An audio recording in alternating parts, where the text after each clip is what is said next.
रोहित शर्मा को हमें नहीं बताने की जरूरत पड़नी चाहिए कि रिवर्स स्विंग किस तरह होता है और कितनी धूम में होता है, किस पिच पे होता है। हमारे फॉर्मर क्रिकेटर्स कभी कभार ऐसी बातें कर देते हैं ऑन एयर कि हम तक उसको डिफेंड नहीं कर पाते कि नहीं जी अपने फॉर्मर क्रिकेटर्स को हम डिफेंड करना भी चाहें तो डिफेंड करने के लिए हमारे पास कोई चीज नहीं होती। चैनल की टीआरपी कम होती है तो कहते हैं कि ऐसा स्टेटमेंट दे दें टीआरपी बढ़ जाए, ऐसा कुछ होता है। जिसने ये सवाल किया था कि जी बॉल से छेड़छाड़ कर रहे, नहीं मैंने ये नहीं कहा था, वो उसने गलत सवाल पूछ लिया, मेरे अंपायर को सजेशन दी थी। तो इनडायरेक्टली तो आप कान को यहाँ से पकड़े या हाथ को यहाँ से करके कान को पकड़ने, तो बात तो वही हो गई। यहाँ बैठ के जजमेंट दे देना कि उसने की है या नहीं की है, आई थिंक ये थोड़ा सा सोच समझ के उस पर बात करनी चाहिए। गलती हमारी है कि हमारे लोगों ने जाके वहाँ उनको सिखाया है, ब्लेम तो हमें उनको करना चाहिए। जानबूझ के कोई ऐसी चीजें करते हैं कि अटेंशन मिले आपकी खबरें। श्री मलक का तो काफी मतलब क्वेश्चनेबल हिसाब किताब रहा और मैच फिक्सिंग कोर्ट और ये सारी कहानियां चलती रही। आप जब तक 100% श्योर नहीं है ना तो किसी चीज के ऊपर कमेंट, मेरा मानना यह है कि आपको कमेंट नहीं करना चाहिए, चाहे चीजें कितनी ही ऑब्वियस क्यों ना हो।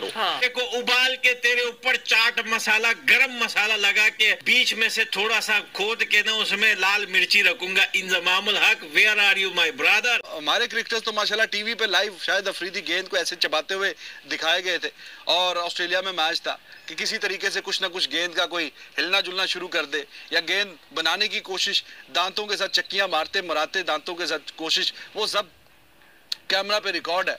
तो ये वर्ल्ड कप चल रहा है, यहाँ पे 40-40 कैमरे लगे हुए हैं, यहाँ पे कोई चीज नहीं बचती। तो अंपायर आंखें खुली रखे तो बाहर भी 40 आंखें कैमरे भी देखने हैं। तो कहने कि जी मैंने ये तो नहीं कहा कि गेंद को छेड़ाछाड़ी किया, लेकिन अंपायर्स का काम है कि अब अंपायर्स को अपनी आंखें खुली रखनी चाहिए। तो अब आप बताइए इस बात का क्या मकसद है? इसका मकसद तो यही है ना कि कुछ चल रहा है हिसाब किताब गड़बड़ वाला कि जिसको देखने की जरूरत है। तो बात कह भी देनी, फिर मुकर भी जाना, फिर उससे पीछे भी हट जाना, ये मतलब अजीब सी बात है। तो रोहित शर्मा ने इसका जवाब दिया जो मैंने आपको बताया। अब उसके जवाब में इन्होंने कहा कि जी हमें कोई ना कि हमने दुनिया को बताया था। ये बस पास्ट ग्लोरी में जिए जा रहे हैं।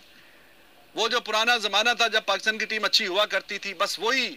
और सलीम मलिक ने बोला कि नहीं जी, जब तक गेंद के साथ छेड़ाछाड़ी ना हो रिवर्स स्विंग होता ही नहीं है, चाहे कैसी भी कंडीशन हो वैसी भी हो।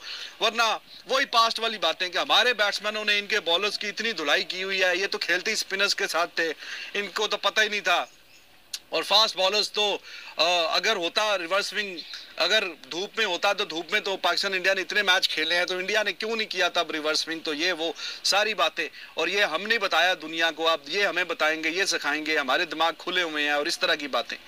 So it is out of pure jealousy जो कि नजर आ रही है, सीधी सी बात। पास्ट ग्लोरी में जिए जा रहे हैं कि जी हमने इतना किया, वैसा किया, पास्ट में ऐसा था, भूल जाएं, उसमें से निकल आए। अभी आप कहां खड़े हुए हैं? इंडिया हर वर्ल्ड कप का फाइनल और सेमीफाइनल खेल रहा है। चलो अभी फाइनल है, कल अच्छी टीम नजर आ रही है, जीत सकती है, लेकिन चलो जो उससे पहले की भी बात करें, फाइनल और सेमीफाइनल खेलना भी तो एक फख्र की बात है कि नहीं? एक अच्छी बात है कि नहीं? आप बस पास्ट ग्लोरी में कि हमने बताया था दुनिया को ऐसे रिवर्स स्विंग होती है, ऐसे दूसरा होता है,